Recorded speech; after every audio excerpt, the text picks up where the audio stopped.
Hey, I finally finished reading this enormous Batman book that I talked about a long time ago it took me a while to get through. It's a few hundred pages long and there's a lot of text.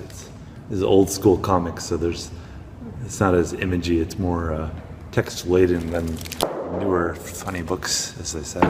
So this is a collection of Batman Sunday strips, that's why they're in color, that ran from about 1943 to 46, during and a little after World War II. So this Batman is very different from our present Batman. It's a very lighthearted, jovial Batman.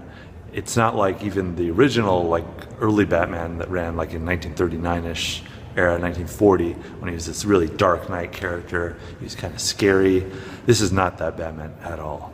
I have a theory about why that might be, and it has to do with World War II. You see, during World War II, comic books tended to be a little more patriotic. They would have like characters waving flags. They would have characters telling you to buy war bonds. Superman and Batman, buy war bonds.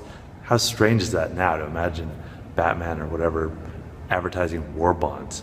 But at the time, it was just something that happened. It was part of the patriotic fervor of the day. So I think when World War II began and the US got involved at the end of 1941, there was a need for Batman to be a little more, accessible and friendly, marching in parades, helping the police rather than fighting them or dodging them. He's this more orthodox vigilante. He's not even a vigilante at this point, I'd say. He's just this character who fights crimes and does detective work, and he dresses like a bat, but he's also kind of this fun guy underneath. He's not even a scary Batman.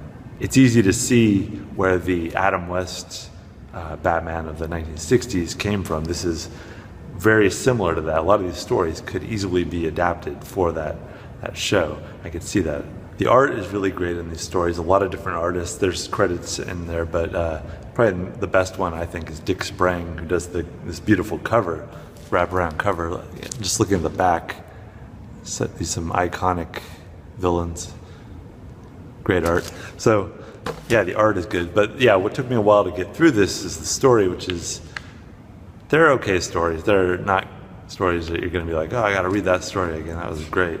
They're not realistic by any means. There's all kinds of stuff that I'll talk about in a minute that's crazy and funny, but yeah, not a realistic story. Not even really good detective stories. They're kind of like puzzle stories that are the villain sets up this crazy chain of events that the Batman has to go through before he can get captured. It's kind of ridiculous, but it's fun enough. You just can't take too many of them at once. That's why I would only read like a few of them a week, and they're only about 4 to 6 pages long. So let me tell you some of the wild and zany things that you'll find in this volume if you do want to check it out. First off, Batman kind of sucks at fighting. He gets beat up all the time and gets I can't count the number of times that some character hit him over the head with a gun or something, and then he found himself tied up and he had to escape somehow. It happens over and over. So this is not some ninja Batman. He's not even that good of a fighter. Also, Alfred is kind of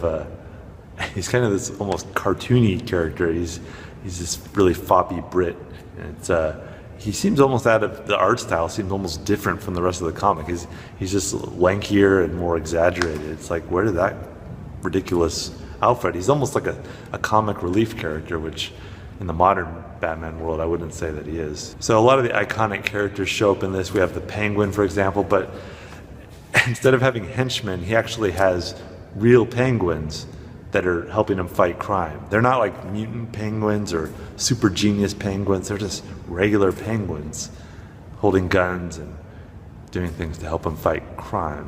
If you read this, you'll get to see Batman go to Mardi Gras in costume as Batman. There's a lot of hangings in this book.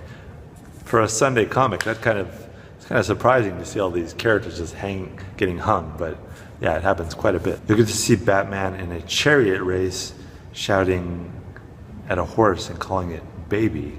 You'll get to see Batman tied to a giant meatball. You'll see Alfred and Bruce Wayne lying, pretending that Alfred's rich and that Bruce is his butler to impress Alfred's niece.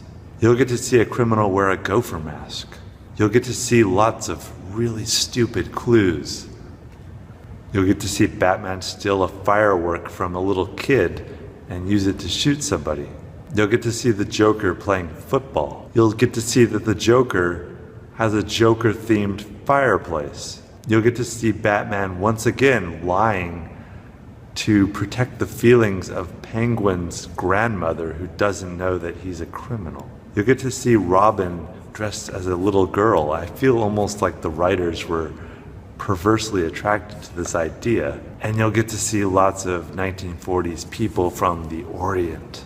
Finally, you'll get to see the greatest image of Batman ever. If all that sounds exciting, this may be the book for you.